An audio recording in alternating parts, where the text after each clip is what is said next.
ശക്തമായിട്ട് തന്നെ എല്ലാ ജില്ലകളിലും തുടരുന്നു എന്ന് തന്നെയാണ് കാലാവസ്ഥാ വകുപ്പ് അറിയിക്കുന്നത്. പക്ഷേ അത് മറ്റന്നാൾ വരെ ഈ വേനൽ മഴ ഉണ്ടാവുകയുള്ളൂ. അത് കഴിഞ്ഞിട്ടുണ്ടെങ്കിൽ കാലവർഷമായിട്ടായിരിക്കും മഴ എത്തുക.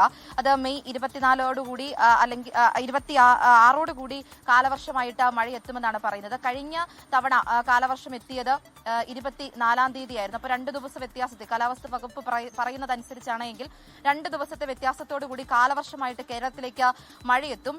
എന്തായാലും ഇന്ന് 4 ജില്ലകളിൽ എസ് കെ സൂചിപ്പിച്ചതുപോലെ തന്നെ 4 ജില്ലകളിലാണ് മഴ മുന്നറിയിപ്പ് നൽകിയിരിക്കുന്നത്. യെല്ലോ അലർട്ടാണ് നൽകിയിരിക്കുന്നത്. ആലപ്പുഴ, എറണാകുളം, തൃശൂർ, മലപ്പുറം ജില്ലകളിലാണ് ഇന്ന് യെല്ലോ അലർട്ട് നൽകിയിരിക്കുന്നത്. നാളെ 7 ജില്ലകളിൽ തിരുവനന്തപുരം മുതൽ എറണാകുളം, ഇടുക്കി വരെയുള്ള ജില്ലകളിലും മഴ മുന്നറിയിപ്പ് നൽകിയിട്ടുണ്ട്. ഈ കാലവർഷം കേരളത്തിലേക്ക് എത്തുന്നതോടുകൂടി തന്നെ കേരള, കർണാടക, ലക്ഷദ്വീപ് തീരങ്ങളിൽ മത്സ്യബന്ധനത്തിന് വിലക്ക് ഏർപ്പെടുത്തിയിട്ടുണ്ട്. കാരണം വേനൽ മഴയ്ക്ക് തന്നെ നമ്മൾ കണ്ടതാണ്, അതിശക്തമായിട്ടുള്ള മഴയായിരുന്നു. ഈ മഴയോടൊപ്പം എത്തുന്ന കാറ്റ് അതായിരുന്നു ഏറ്റവും വലിയ അപകടകാരിയായിട്ട് നിലനിന്നിട്ടുണ്ടായിരുന്നത്. പല പ്രദേശങ്ങളിലും ഈ ശക്തമായിട്ടുള്ള കാറ്റിലായിരുന്നു ഏറ്റവും കൂടുതൽ നാശനഷ്ടങ്ങൾ സംഭവിച്ചിട്ടുണ്ടായിരുന്നത്. അതോടൊപ്പം തന്നെ ഇടിമിന്നലും.